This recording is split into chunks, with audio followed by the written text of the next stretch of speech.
bem-vindas, sejam bem-vindos. Uma honra começar mais um Arena dos Saberes. Vamos começar falando de uma coisa séria, com um poema sério. Na roda do mundo, lá vai o menino. O mundo é tão grande e os homens tão sós. De pena, o menino começa a cantar. Cantigas afastam as coisas escuras. Mãos dadas aos homens, lá vai o menino na roda da vida, rodando e cantando. A seu lado, há muitos que cantam também, cantigas de escárnio e de maldizer. Mas como ele sabe que os homens, embora se façam de fortes, se façam de grandes, no fundo, carecem de aurora e de infância. Então ele canta cantigas de roda e às vezes inventa algumas, mas sempre de amor ou de amigo. Cantigas que tornem a vida mais doce e mais brando o peso das sombras que o tempo derrama na fronte dos homens. Eis um poema das cantigas e das infâncias do grande Tiago de Mello. O programa de hoje é sobre uma pergunta: o que estamos fazendo com as infâncias? Por que tantas crianças são vítimas de violência, de dor, de horror, de desumanidades? Para falar sobre isso, convidamos a presidente do Instituto Liberta, uma das maiores constitucionalistas do nosso país, minha amiga, minha irmã, Luciana Temer.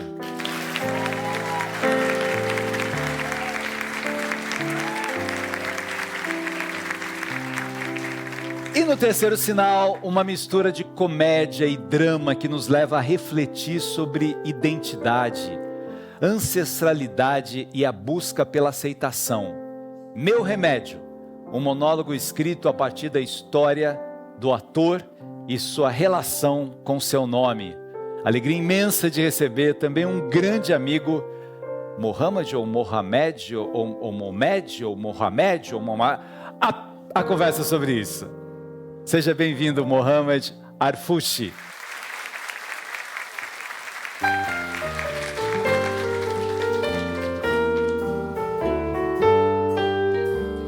Agora era fatal que o faz de conta terminasse assim. Pra lá desse quintal era uma noite que não tem mais fim. Pois você sumiu no mundo sem me avisar. E agora eu era um louco a perguntar: O que a vida vai fazer de mim? Muito bem. Estamos aqui diretamente desse teatro lindo do Sesc de Copacabana, um teatro de arena, entrando aí na sua casa, para falar de um assunto hoje muito sério. A gente canta, brinca, ri, mas é um assunto tão importante, a gente convidou aqui uma das mulheres que mais entendem desse assunto, que é a Luciana Temer. Obrigado por ter vindo, Lu. Obrigada pelo convite, Alita. E acho que a gente tem que falar desse assunto de alguma forma, sabe, brincando, rindo e trazendo esse assunto para perto, porque ele de fato é muito duro e sofrido. E se a gente só olha para ele dessa maneira, fica muito difícil, né? A gente só afasta. Então, que bom que a gente, nesse programa tão bonito, com tanta beleza, a gente pode trazer um assunto duro, mas também tão urgente e importante. Então, antes de falar da dureza desse assunto, vamos para o André, Diga-me. que é o nosso antropólogo. Eu falei que a Luciana é uma das maiores constitucionalistas do Brasil. O que faz um constitucionalista? Ele faz tudo aquilo que é inconstitucionalissimamente possível a ser feito. É o que você conseguiu dizer. É o que veio na cabeça agora. Acertou! Acertou! Muito obrigado, Luciano. Ô Lu, eu comecei perguntando sobre a infância, porque às vezes a gente olha para casa, para a família, e acha que é um espaço de acolhimento, de preparação para a vida, e ali em casa são lugares em que, de repente, a criança ela é mais desprotegida do que em outro lugar. Então, eu queria que você começasse assim. Muita gente às vezes acha assim, não, mas uma violência sexual contra a criança é uma coisa de uma camada mais pobre, regiões periféricas, tal. A violência sexual contra as crianças acontece onde? Em todo lugar. Isso é uma coisa que eu aprendi ao longo desses 8 anos à frente do Instituto Liberta, um Instituto de Comunicação e Conscientização, você sabe, sobre essa temática. E eu fui aprendendo, sabe, Chalita?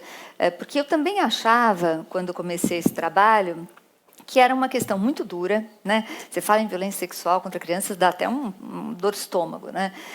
Mas que era uma coisa pontual. Sabe caso de polícia? Puxa, teve uma situação assim e tal. Estudando, eu fui entendendo que este não é um problema de vez em quando, né? De gente maluca. Esse é um problema estrutural da nossa sociedade e que tem como, tristemente, o lugar de maior ocorrência a própria casa da vítima. 60% de todos os registros de estupro de meninas e meninos de menos de 13 anos em 2023 são registros que mostram que aconteceu na casa da vítima.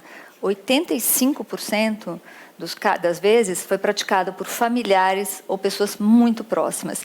Então, gente, é uma realidade que a gente vai ter que conversar a respeito. O que a gente está falando aqui é que no Brasil nós temos mais de 5 registros policiais por hora de estupro de menores de 13 anos. Então, por hora, todos os casos são de estupro? Não, lógico que tem investigação e tal, mas os registros são esses. Agora, a subnotificação, que é isso que você está dizendo, tem 2 estudos que eu posso trazer para vocês. Um, do IPEA, que diz que 8,5% dos casos só são registrados, e um que a gente encomendou, o Instituto Liberta encomendou para o Datafolha em 2022, que trouxe números muito importantes. Um é que 1/3 da população brasileira, 32% dos entrevistados no Brasil inteiro, sofreram alguma forma de violência sexual antes dos 18 anos. Desses, só 11% denunciaram, mas o que eu acho mais impressionante, Alita, só 26% na vida tiveram coragem de contar para alguém, para um irmão, para um marido, para uma mãe. Nunca falaram sobre isso. E aí tem a ver com essa relação da proximidade da família, né? Então, vejam, esse programa tem 1 hora. Nessa hora de programa, por aquilo que é registrado, 5 crianças estão sendo estupradas. E se a gente fizer esses cálculos de 11% ou 8%, você multiplica isso por mais 5, são 20, 25 crianças. Enquanto a gente está aqui, crianças que deveriam estar sendo tratadas com amor, estão sendo violentadas na sua história, na sua dignidade. Eu queria esclarecer uma coisa aqui, assim, sobre a palavra estupro, né? Porque quando a gente fala de estupro, as pessoas pensam numa violência muito grande e pensam em penetração, inclusive. E é preciso que se compreenda que, pela lei, o estupro é qualquer ato sexual. Então, quando a gente fala desses estupros de crianças, é preciso que as pessoas entendam que, muitas vezes, esses atos não são violentos por si só. Porque o abusador da criança, primeiro, pela lógica dos dados que a gente já viu, ele é uma pessoa muito próxima, portanto, uma pessoa de confiança. Depois, ninguém conversa com criança sobre isso. Então, o que é óbvio para um adulto não é óbvio para uma criança. A criança não sabe que aquilo que é uma brincadeira, na verdade, é uma violência. Quando é que ela vai descobrir isso? Lá na frente.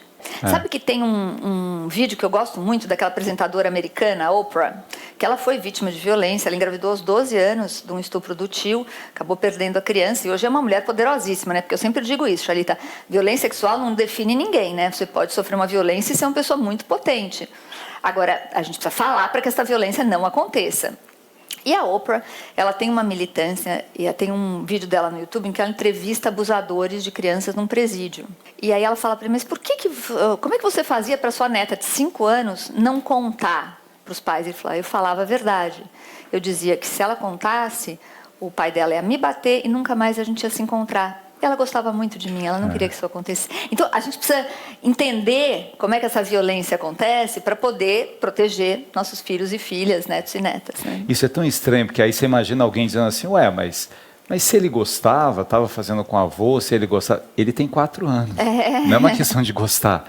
Ele tem 5 anos, não é que assim... Não, mas ele não sabe o que é aquilo. Na verdade, ele precisa de afeto, e aí depois ele vai elaborar que aquilo trouxe uma dor imensa para ele. E né? uma dor imensa, e isto causa... Hoje você tem, né, enfim, muitos estudos psicológicos mostrando... Muitas crianças, inclusive, depois esquecem, né, as coisas que aconteceram, vão lembrar mais tarde ou não. Mas você tem questões muito importantes com a autoestima, com as relações abusivas que se constroem a partir daí. Porque quando você tem consciência, né, as histórias que a gente escuta muitas, quando eu descobri, eu tive muita vergonha, porque eu deixava. Não, meu amor, você tinha 5 anos, você não deixava. Você não tinha escolha, né? Você não tinha escolha. Mas na cabeça, assim, não, eu consenti, eu permiti. Então, eu também estava errada. E aí vem problema de autoestima, de culpa, de entender que as relações de afeto são relações abusivas e você começa a reproduzir relações. Então, assim, é um grande mal, né? E a gente precisa falar como sociedade sobre esse mal, porque ele está aqui entre nós, né? Eu quero pegar assim, alguns casos, né, fictícios, mas que acontecem o tempo todo, para que quem está em casa, quem está aqui, acompanhe um pouco isso. A gente imagina o seguinte, uma menina de 12 anos, a mãe está no segundo casamento, está com um padrasto, e o padrasto começa a violentar. Aí ela vai, em algum momento, ela resolve falar para a mãe. Aí a mãe não acredita. Isso é muito comum, né? A mãe não acredita, e não precisa nem ser padrasto, tá? Porque pode ser o acontece pai com mesmo, pais também. Não acredita porque muitas vezes é difícil acreditar, até porque a figura do abusador de crianças e adolescentes, né, na nossa cabeça é uma figura monstruosa. Tanto é que a palavra pedófilo que as pessoas usam, né, ele é pedófilo. Eu sempre explico com muito cuidado que a pedofilia, ela é uma doença. Realmente a pessoa tem um transtorno mental e é uma doença. Agora, todo mundo que se relaciona com menor de 14 anos é estuprador e ponto final. Não importa se tem a doença ou não tem a doença, né? Então, é isso. Agora, o que acontece? Esta ideia que a gente tem de que quem vai fazer isso com uma criança é alguém maluco, doente, faz com que a gente não enxergue quando isso acontece com uma pessoa querida, integrada na comunidade, trabalhador. Que tem um discurso para fora todo ético, bondoso, generoso, e você não sabe o que ele está fazendo em casa, né? Por isso que a gente vê tantos casos de pessoas que mantiveram abusos com crianças durante tantos anos e que ninguém sabia e ninguém acreditava, porque as crianças são desacreditadas nas suas falas, né? Porque a sociedade ela não está com esse olhar. E é muito importante que a gente fale sobre essa questão da pedofilia, porque a maioria dos abusadores presos, tem estudo publicado pelo Hospital das Clínicas, de tese de psiquiatria, menos de 20% dos homens presos por abuso de crianças têm o transtorno da pedofilia. Então, do que a gente está falando aqui? A gente está falando de uma cultura que é permissiva com o uso do corpo de mulheres e crianças, porque muitos meninos sofrem abuso também, praticados por homens e por mulheres, é importante que se diga. Esse abuso intrafamiliar ou de pessoas muito próximas, ele acontece no mundo inteiro, independente da condição socioeconômica e do desenvolvimento do país. Os Estados Unidos, por exemplo, tem números assustadores desta violência. Então, este abuso intrafamiliar, porque ele é muito silenciado, né? Silencioso, ele é um problema no mundo inteiro. Quando é que a gente tem um problema maior, por exemplo, no Brasil? De uma outra prática criminosa, que é a exploração sexual de crianças, que é, entre aspas, conhecido como prostituição infantil. Quando você pega esse recorte de violência, aí você tem os países economicamente menos desenvolvidos, né, com uma desigualdade social maior, você tem um maior número de casos. O que funcionou, o que funciona, o que a gente aposta? Na educação, Chalita, e você, né? Quando falo de educação, eu sei que seu olho brilha, porque é esse o caminho. Você tem que educar os adultos, você tem que educar as crianças, você tem que educar as crianças para elas entenderem o que é o corpo delas, qual é o limite do corpo. Isso você começa ensinando na escolinha, qual é o limite do meu corpo, do corpo do amiguinho, quando é que alguém pode tocar no meu corpo, e quem pode, como pode. Então, tem coisas que a gente tem que educar desde criança, meninos e meninas, né? E os pais para entender também como é que se dá essa dinâmica da violência para que possam proteger. Agora, eu também queria chamar a atenção para o fato de que o estrangeiro que vem aqui para comprar, né, corpos de meninos e meninas é uma faceta dessa exploração, porque na verdade a exploração ela também é interna. Você tem pontos de exploração em São Paulo, você tem no Brasil inteiro. Você tem nas estradas, por exemplo, a Polícia Rodoviária Federal mapeou já mais de 9.000 pontos, só nas rodovias federais, de pontos de grande vulnerabilidade, grande possibilidade de exploração sexual de crianças. 9.000 pontos. Calma, 9.000 pontos são graves, tem 17.000 pontos. Mas 9.000 pontos são considerados críticos, postos de gasolina. E isso só nas rodovias federais. Agora, se você olhar festas, obras, né, isso tá, centros de cidade, praias, quer dizer, isso está muito espalhado. Agora, tem uma característica interessante, porque o silêncio em relação ao abuso, a gente sabe que é uma questão intrafamiliar. Mas o silêncio da exploração sexual, tristemente, é porque a sociedade acha que esta menina, este menino que está na condição de explorado, ele é responsável pela exploração, porque ele está ali porque ele quer. Eu acho isso assustador. Eu vou convidar todo mundo que está assistindo a gente, eu sei que é muita gente, então eu vou aproveitar para convidar todo mundo para assistir um documentário que nós fizemos, chamado Um Crime Entre Nós, junto com o Instituto Alana. É um documentário de 1 hora, muito informativo e bonito. Está livre no YouTube para quem quiser assistir, no qual tem uma cena justamente que o Luciano Huck está no Amazonas conversando com alguns meninos, né, e falando, mas quando vem algum estrangeiro aqui e paga aí 5 contos para sair com uma menina, de quem que é a culpa? Uma menina de 11, 12 anos. Eles nos falam, da menina, né, ela gosta de dinheiro. Então, é essa lógica que a gente precisa mudar na sociedade. Que ainda machista, ainda preconceituosa. Bem, a gente volta daqui a pouco. Eu quero voltar depois no nosso segundo bloco, falando da internet, que é um mundo, um universo a ser protegido. Rapidinho, a gente está de volta aqui. Uma vez, de que todo dia era bom,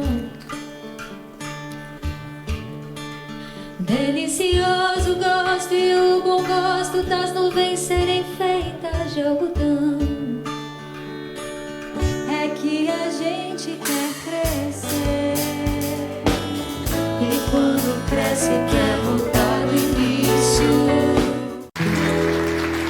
Sou eu que vou seguir você do primeiro rabisco até o beabá. Em todos os desenhos coloridos vou estar.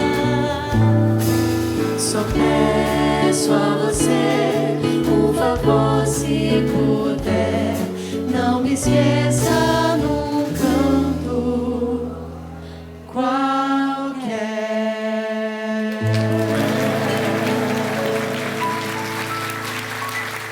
Estamos de volta aqui no Arena dos Saberes, diretamente do Sesc de Copacabana para todo o Brasil, pela TV Cultura. E sempre a gente começa o bloco com uma dica literária. Esse aqui é um romance de um escritor fantástico, José Roberto de Castro Neves, que é um grande advogado, que ele tem uma série de livros na área jurídica, tem livros sobre Shakespeare, e é o primeiro romance dele, chama Ozymandias.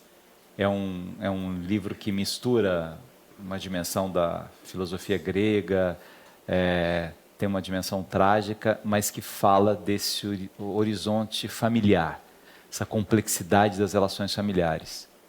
Tem muitas histórias aqui parecidas com aquilo que a gente está conversando hoje. Então fica aqui a dica da editora Intrínseca, José Roberto de Castro Neves. Sabe que eles estavam... Vamos fazer de novo Esse Era Uma Vez? Não, essa... Não, do caderno.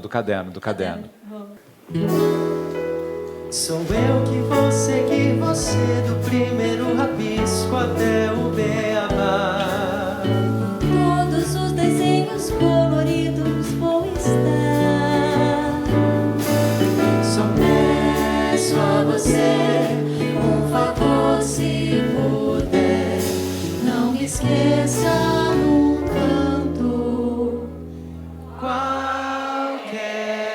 É muito lindo isso. Sabe, eu fiquei até engasgado com eles fazendo essa música na abertura, porque eu fiquei pensando nessa criança, né, esquecida num canto qualquer.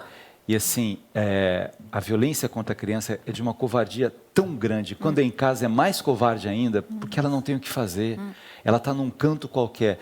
É como se essa canção, que não é sobre isso, mas é como se essa canção me dissesse assim, olha, vocês que estão acompanhando, vendo, vocês que são autoridades, não me esqueça num canto qualquer. Isso dói em mim, né? E eu vou arriscar dizer que essa criança fica esquecida num canto qualquer quando ela é adulta. né? E você fica com a criança ali machucando, esquecida na vida adulta. E isso é bem triste mesmo. A gente precisa muito falar sobre isso. Vamos ver um teaserzinho do Instituto Liberta. Um homem de 30 anos foi acusado de estuprar a enteada, uma menina de 12 anos. Filho! Mamãe tá indo, tá? Não vai! Vender imagens de abuso infantil.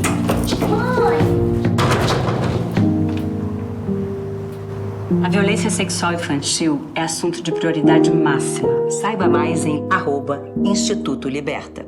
Informe-se sobre essa violência. É de arrepiar, né? Não dá nem para aplaudir, porque a gente fica meio assim, né? Com uma coisa e tal. Esse filme a Fátima e a Denise fizeram com a gente fez o roteiro e elas gentilmente, né, cederam o tempo dela e a expertise delas para estar com a gente nesse filme, que tem 2 minutos, é um filme muito curtinho, está no Instituto Liberta. Tem um outro filme onde as duas fazem também, sobre violência online, e é sobre o não ver, né, Chalita? Uhum. E é muito interessante porque esse filme a gente fez questão de fazer uma mulher rica, porque essa violência está em todas as classes sociais e no imaginário das pessoas é só na família desestruturada, de alta vulnerabilidade social, e não é verdade. Dorme todo mundo no mesmo quarto, porque só tem um cômodo na casa, tal, e não é verdade, né? E não é verdade. É verdade que as consequências às vezes são piores. Eu sempre digo, Sheila, porque você começou falando, né, da importância dos poderes públicos tratarem disso, entenderem. Por exemplo, uma menina como essa filha da Denise aí no filme, né, que se sofrer uma violência, ela identificar, vai ter a melhor psicóloga, ela vai pagar uma terapia. O menino e a menina que não tem condições de pagar um psicólogo, não tem um psicólogo na rede pública de saúde para atender uma criança estuprada de 6 anos de idade. E a gente fica desesperada tentando encontrar voluntários para atender, e não tem voluntários suficientes, assim, tem muita dificuldade. Mas o fato é, como é que, se eu tenho 5 registros de estupro de menores de 13 anos por hora no país, eu não tenho no sistema público de saúde psicólogos para atender essas crianças? O que elas fazem com isso que elas vivem? Então, é muito cruel. Mas não tem porquê, a gente não discute isso. Eu brinco que a gente tem que botar o bode na sala, uma expressão de gente velha, mas tem que botar o bode na sala para poder enfrentar. Sabe que no Brasil são 5 bebês que nascem por hora, filhos de mães de até 15 anos, por hora, do que é notificado. Você imagina que são 5 bebês que nascem por hora, com que estrutura que esses bebês crescem? Não é? Essas mães, elas abandonam a escola, não se capacitam. E depois elas ficam sujeitas à violência doméstica e à exploração sexual. Até para sustentar o filho, né? Para sustentar o filho. Então, a gente está falando de uma sociedade que não está entendendo que proteger esta menina e ensinar este menino vai resolver o feminicídio lá na frente. Entendeu? A gente tem que cuidar da criança. Se você empodera uma menina de 12, 13 anos, ela vai se fortalecer e ela não vai ser vítima de violência doméstica lá na frente. Agora, se a gente não consegue dar uma mínima condição para essa menina, no mínimo, permanecer na escola, né? Do que a gente está falando? Casamento infantil. O Brasil é o 5º país com os piores índices de casamento infantil, Chalita. É vergonhoso, né? E a gente não fala sobre isso. Tudo bem, né? Não. Agora vamos para a internet, até para ajudar os pais que estão em casa, assim, vendo, e aí, de repente, acham que os filhos estão protegidos porque estão no quarto ao lado. Então, como é que essa violência prospera na internet? Você sabe que a violência na internet está muito terrível, muito, muito terrível, assim. Depois da pandemia, ela cresceu demais. E aqui é interessante, porque o menina de classe social mais alta, que tem mais privacidade no seu quarto, que tem o melhor equipamento, ele está mais sujeito ainda a essa violência, porque ele que vai produzir os filmes que vão ser distribuídos, ela que vai se submeter à extorsão sexual, que é a chantagem sexual. A partir de uma foto que essa menina manda, ela se submete, ou o menino, né, à extorsão sexual e acaba sendo sujeita a atrocidades. Gente, isso é uma realidade. E é muito doido, porque são 2 violências completamente diferentes, a presencial e a virtual. Só que as duas, primeiro, têm o mesmo fundamento, que é os pais acham que está seguro em casa, né? Ele não sai do quarto, está ótimo, não vai acontecer nada. Só que o mundo inteiro está entrando a partir daquela tela, né? E não tem essa consciência. Então, e depois tem uma lógica que é 3 coisas que baseiam essa violência, que é a confiança, a desinformação, a ingenuidade, desinformação e a sedução. Seja na presencial, seja na virtual, elas acontecem desta maneira. Então, a gente tem que conversar sobre isso. Agora, os adultos precisam entender o mundo da internet, porque a verdade é que essa geração está crescendo numa conexão com essas redes sociais que nós, que somos de outra geração, não conseguimos Jovens ler. há mais tempo. Até para fazer um convite, o Liberta está com um curso no YouTube também, que são 6 aulas que eu dou de 10 minutos cada vídeo. É bonitinho, sou eu falando, mas tem interação também, tem... Gratuito, totalmente gratuito. Entra lá no site do Liberta, no Instagram do Liberta, onde for, no YouTube Instituto Liberta, está lá a sequência de vídeos onde eu explico cada uma das violências, não é? E como identificar e como proteger. Porque, por exemplo, você pode dar livros para o seu filho de 6 anos, não dá para ele ler, mas ler com ele, que são livros que não falam de sexo, não falam de violência, mas despertam na criança a percepção de, se tiver alguma coisa errada nesse sentido aqui, eu vou perceber. E eu sei que eu tenho que pedir socorro. Então, tem muita coisa, tem filme do Canal Futura, que é lindo, incrível, tipo Muppet Shows, assim, é muito legal. Tem muito material. A gente precisa acessar esses materiais, a gente precisa se abrir para falar sobre violência sexual. Quebrar o tabu. Né? As pessoas falam para mim, não, mas como é que eu vou falar sobre isso com o meu filho? Cara, você vai ter que falar, sabe por quê? Se você não falar, alguém vai falar. E é melhor, às vezes tem alguns amigos que falam assim, nossa, meu filho perguntou isso para mim. Não, achei estranho ele perguntar isso da droga ou de não sei o quê. Que bom que ele perguntou para você, né? Agora, Luciana, vamos imaginar o seguinte, alguém que está acompanhando a gente em casa, né, um jovem de 40 anos, por exemplo, está em casa e aí ele está ouvindo isso e falando assim, poxa, eu fui violentado pelo meu pai. Meu pai já morreu. Ele está pensando, então não é uma questão da polícia. E eu sinto que eu tenho uma dor ainda. O que você sugere que uma pessoa dessa faça? Converse sobre a dor.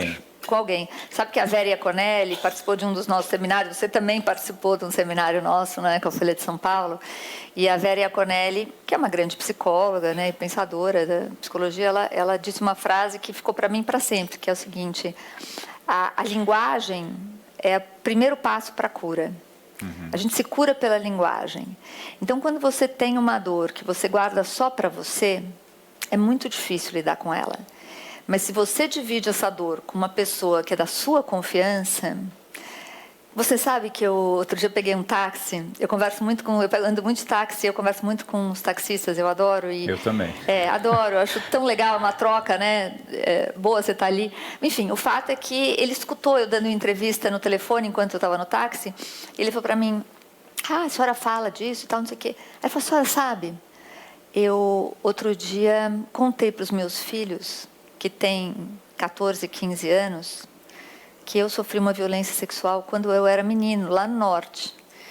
E era um primo adulto meu e tal, e eu contei. Eu nunca tinha contado para ninguém, só para minha mulher. E aí eu falei para minha mulher, você acha que eu devo contar para eles? E ela falou, acho que deve para eles se protegerem. E aí ele contou que ele chegou para os meninos e falou, olha, eu sei que talvez vocês fiquem com vergonha de mim, mas eu tenho que contar uma coisa para vocês. E os filhos foram super afetivos e falaram, pai, a gente não tem vergonha nenhuma de você, obrigada por ter contado. Então, assim, você falar sobre a dor não só te ajuda a curar, como abre espaço para outras pessoas falarem das suas dores, né, e para se protegerem. Então, gente, a gente tem que acabar com esse constrangimento de um adulto que foi vítima de violência sexual. Você não tem culpa, você não teve culpa. E você pode ajudar as pessoas a não passarem por isso. Mas essa história do falar, eu que trabalho muito com bullying também, uma das questões que diminuem essa dor horrível do bullying é quando você confia em alguém. Na sua mãe, no seu pai, no seu irmão, no seu amigo. Quando você sofre uma dor, ou nesse caso, que a pessoa colocou a foto, e aí o outro começou a chantagear, se ele fala, mãe, eu errei. Eu já coloquei, o que eu faço agora? Eu estou errado, agora ele está me ameaçando mostrar, eu estou com vergonha da senhora. Se essa barreira caísse, se isso fosse dissolvido, ele ia correr muito menos riscos. Mas você sabe que eu falo para todos os pais, mães, enfim, é um recado que eu dou assim, constantemente, que é o seguinte, é nossa função dizer para os filhos, não faça isso, não faça aquilo, todas as orientações e que a criança fique até com medo porque não pode se respeitar. Mas no final dessa fala você tem que dizer, mas se você fizer alguma coisa errada, corre para mim que eu te protejo. Porque é esta noção, porque sabe que uma das falas frequentes é se você, e estou falando de meninas de 11 anos, são vários casos contados por promotoras, né? Se você, a menina tinha mostrado a alça do sutiã, Xalita, só a alça do sutiã, uma menina de 12 anos. E aí ele printou a foto, falou, se você não tirar o seu sutiã para eu ver, eu vou mostrar esta foto aqui para os seus pais e nunca mais eles vão deixar você entrar na internet. O que uma menina de 11 anos tem pânico? Primeiro da bronca dos pais, depois de nunca mais entrar na internet. Entendeu? E aí ela tira o sutiã e assim... Bom, essa menina tristemente tentou se matar aos 14 anos depois de ter feito absolutamente tudo que essa pessoa queria. E os pais falavam, como é que eu não enxerguei? Porque a gente tem dificuldade de enxergar os filhos, Xalita, às vezes, né? O que está acontecendo. A gente acha que está ali cotidianamente. Tem que olhar, tem que falar, tem que conversar. E, sobretudo, isso... Fez alguma bobagem? Corre para mim. Vamos terminar, aliás, esse segundo bloco aqui com essa sugestão. Conversa. Conversa da sua dor, compartilha com alguém, conversa com seu filho, conversa com seu pai. Não é importante conversar, minha gente? Vocês são conversadeiros? Eu sou conversador. Eu também. Obrigado, Luciana. Obrigado. Obrigada, meu amigo. Daqui a pouco a gente está de volta no Terceiro Sinal, falando de uma peça de teatro incrível. Abram alas pro meu samba, que o meu bloco vai passar. E o enredo é a coragem da vida, e toda a verdade é bem-vinda. E a fé no que virá, e a fé no que virá. Que os anjos reclamem e nos céus proclamem teu sol, mel docíssimo, flor em carne e espírito, ciclamen do Líbano.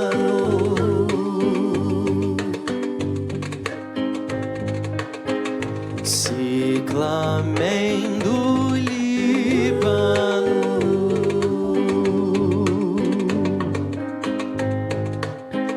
ciclamen do Líbano. Olha isso!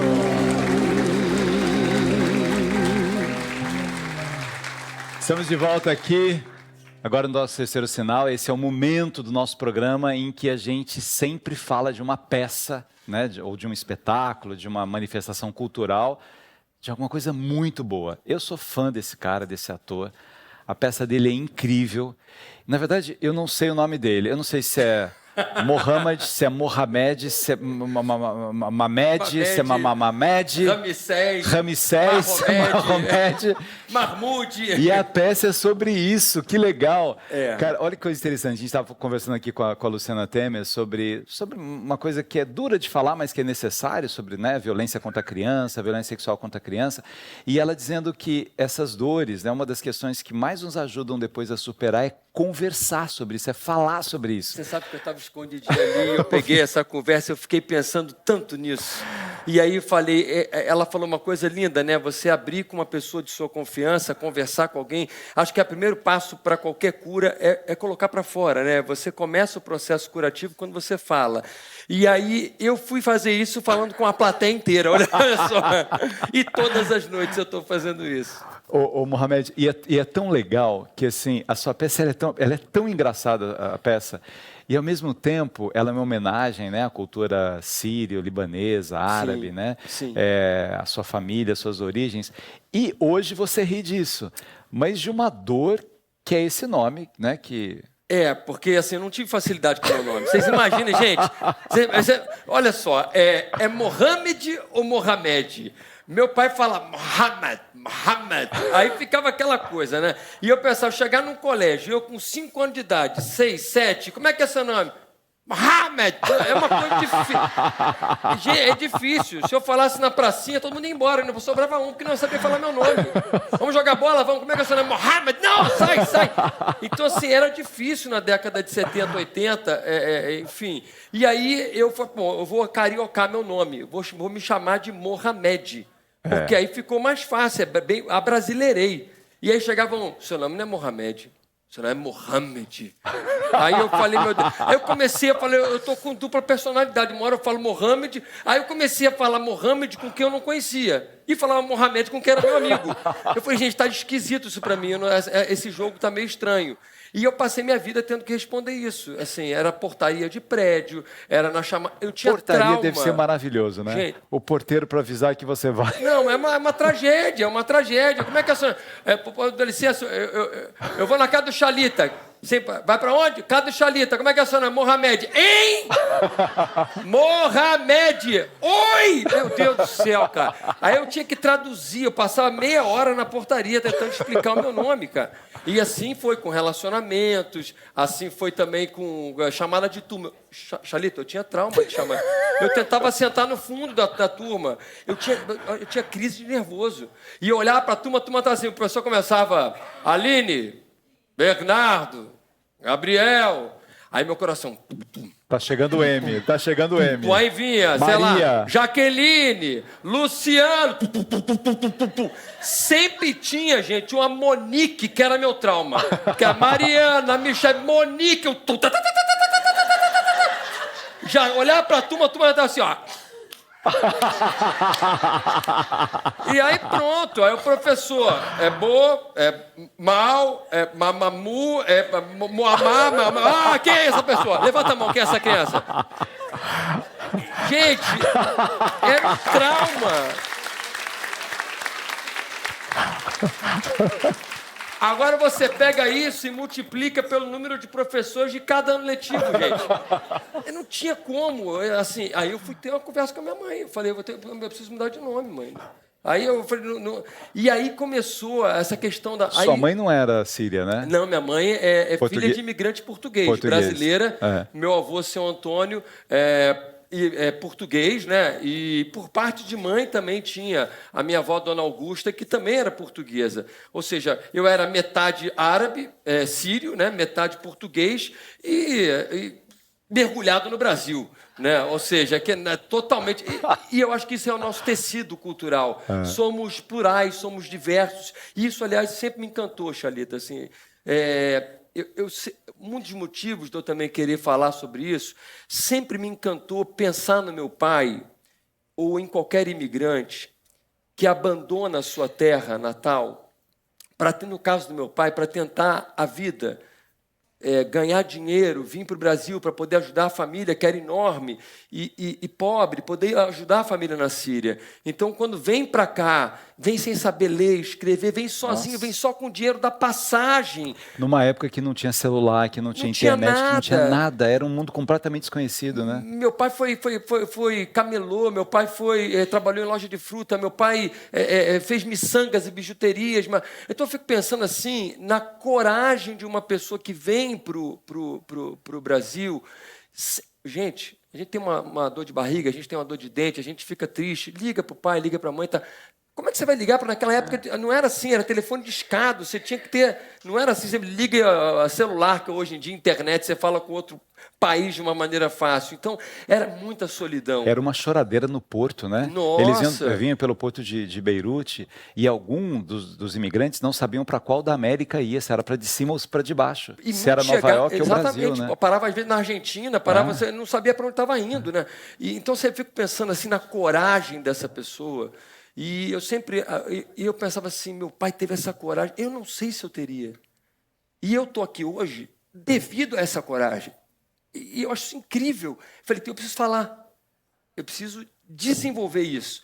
E também da dificuldade que foi, para mim, Xalita, também aceitar isso, porque ter um nome tão difícil... Meu nome, gente, é uma chancela de outra cultura.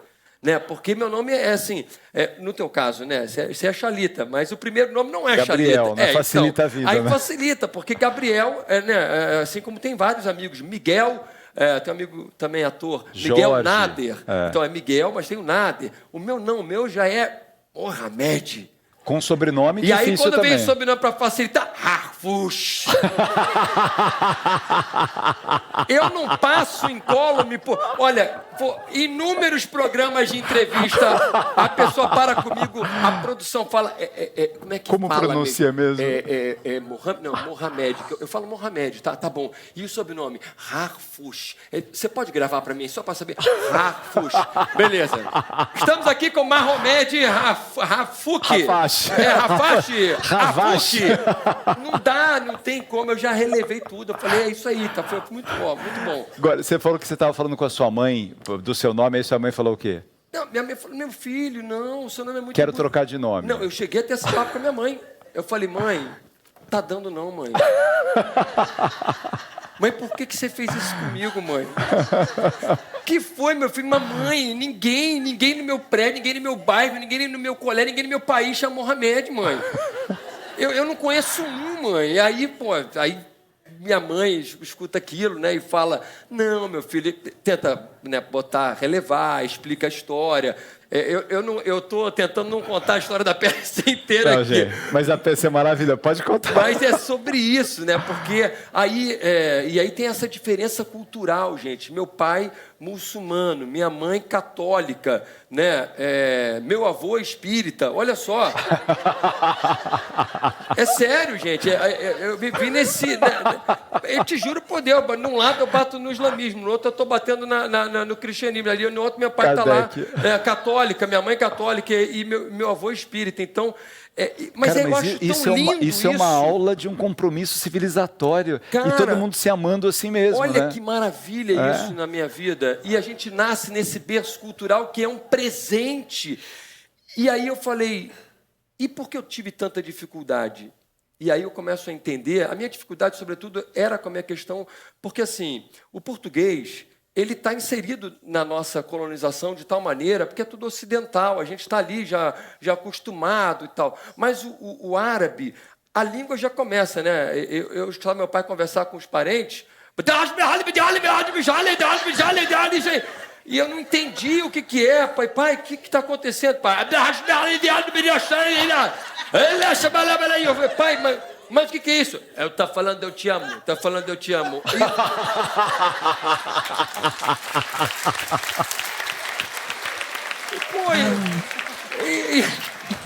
E aí eu ficava olhando aquilo assim, cara, mas parece que tá brigando, né? Eu te amo, eu te amo, eu te amo. Eu falei, tá bom, então eu amo. E aí, essa coisa, eu comecei a pensar assim, gente, eu pensava, como é que vai ser quando eu quiser casar? Vai ser na religião árabe ou vai ser na religião da minha mãe? E ficava assim, eu ficava tenso com essas questões, né? E pensando que eu comecei a ter criança e adolescente, amigo, é uma questão, porque você só quer ser aceito, já começa por aí. Quer ser amado, aceito. Você quer né? ser amado, você quer ser aceito. Você não quer ser diferente. E no meu caso, é impossível não ser diferente. Porque a pessoa me perguntava assim... Não, teve uma criança no colégio, te juro por Deus, que quando ela soube que eu era o Mohamed, ela fez assim, ó... Aí eu, o que foi? Gente... Eu sempre procurei alguém verde. E eu pensei, gente, a pessoa achou que eu era ET. Eu era um ET, entendeu? Então, assim, por onde eu andava, aquele ali é o Mohamed, lá. Porque tinha uma coisa...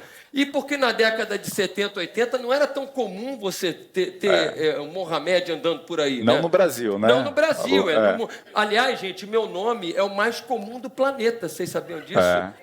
Eu fui ver agora, Xalita, acho que na Alemanha e na Inglaterra, em 2023 e 2024, foram os nomes mais batizados. É o crescimento do islamismo, né? O nome do profeta, né? Exatamente. E Mas não é Mohamed, é Mohammed. É Mohammed.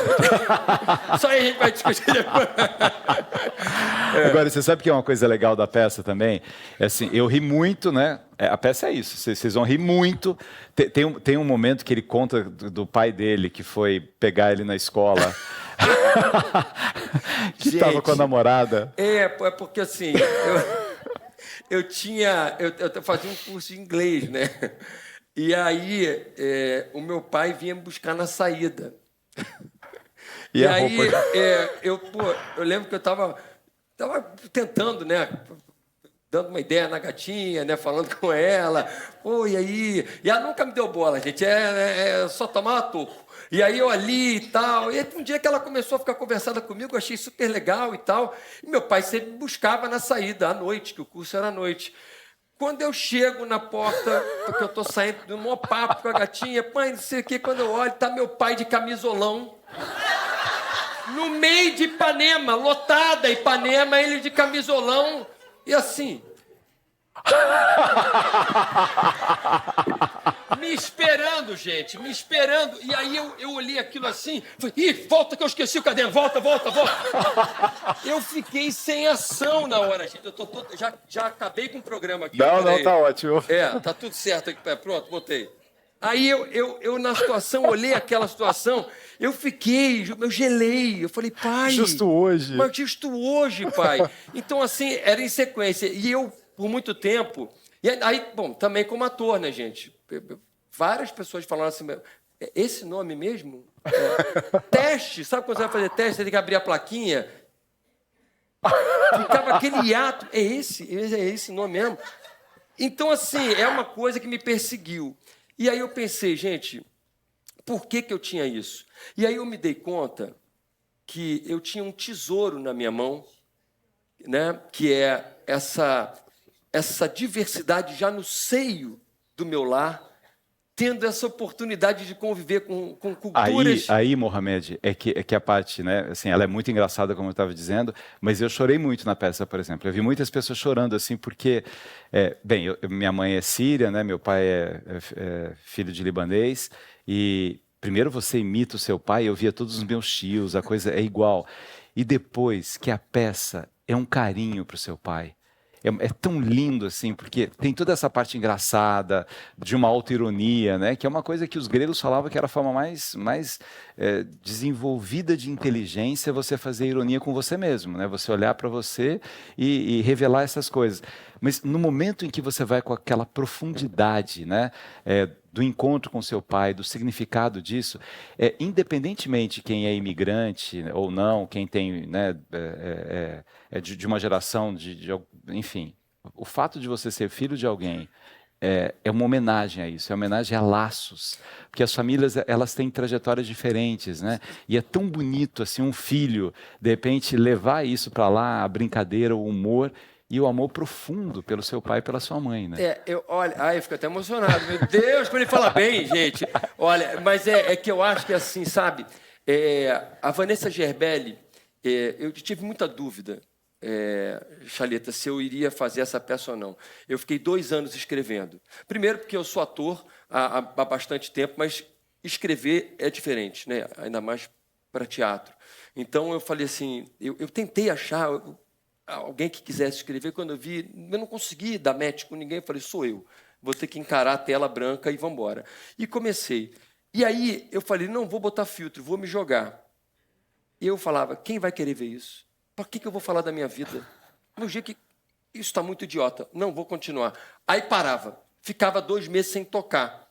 Daqui a pouco alguma coisa, aí minha mão estava lá de novo, aí eu voltava, E eu sempre tive certeza do título, e de como eu queria, a imagem que eu queria terminar a peça. Mas eu não queria que fosse uma celebração da minha vida. Eu não queria também que fosse uma celebração da minha carreira. Nada disso. Eu queria falar da minha inabilidade em perceber o tesouro que é a gente ter uma família. E a gente entender que o nosso nome, que é algo que é imposto, né? Você nasce com um nome que te colocaram. Mas esse nome, ele representa uma caminhada dos que vieram antes de você e dos que virão depois de você. Mesmo que você mude o seu nome, mesmo que você... Não importa, você representa uma construção de identidades que se juntaram por diversas ocasiões, com muita raça, com muito trabalho, com muito encontro, com muito desencontro, mas de qualquer maneira você é fruto de uma jornada que não para em você, ela continua depois de você. E isso eu achei, assim, todos nós temos um nome e temos uma jornada. E somos frutos dessa jornada. Então eu falei, cara, eu preciso falar sobre isso, porque é aonde me toca. E aí eu pensava, muito tempo eu não sabia se eu montaria ou não, até que eu cheguei no ponto final. E eu falei, irmão, agora eu vou fazer, porque eu cheguei nesse lugar que, para mim, me abriu um sol. Eu vou fazer.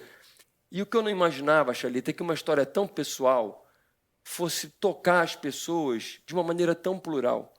E eu recebo feedbacks e conversas e depoimentos de pedagogos, de terapeutas, de pessoas que não têm nada com a cultura árabe, mas seja judeu, seja africano, seja espanhol, italiano, seja brasileiro. Todos têm um nome e uma trajetória. E bate e nisso, fala, né? eu me lembrei tanto do meu pai, eu me lembrei tanto da minha mãe, eu me lembrei tanto de mim quando criança. E outra, como tem gente que tem problema com o seu nome. Sério, gente, eu falo assim, e as pessoas falam... Vocês têm problema com o nome de alguém aqui? Como é que é seu nome? Jaziel. Jaziel. E o seu? Alex separado Sandra? Olha só isso.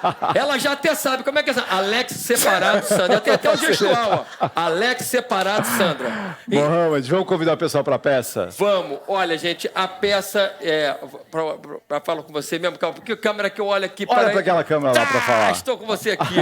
Olha, a peça está em cartaz, prorrogamos a temporada, olha que coisa linda. Que maravilha, opa. Estamos no Teatro Vanucci, que aliás completou 50 anos de história. Shopping da Gávea. Shopping da Gávea, Teatro Vanucci, Rio de Janeiro. Estamos sábados às 20 horas e domingo às 19 horas, te esperando com Meu Remédio. Uma peça que não é terapia, mas é terapêutica. Mas é um remédio. É uma coisa muito boa. Obrigado, querido. Muito obrigado, Lindão. Obrigado, muito bom. Obrigado pelo seu carinho, pela sua audiência. Semana que vem tem mais Arena dos Saberes.